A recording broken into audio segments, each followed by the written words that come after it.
হাতের লেখা লিখে আনিস না? হাতের লেখা লিখে আনছিস না যে কেন?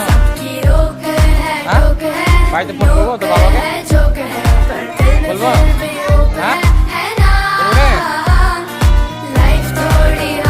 পড়াশোনা করে আসবি তো? লিখে আনবি? হ্যাঁ, এদিকে দেখে বল, লিখে আনবি সত্যি?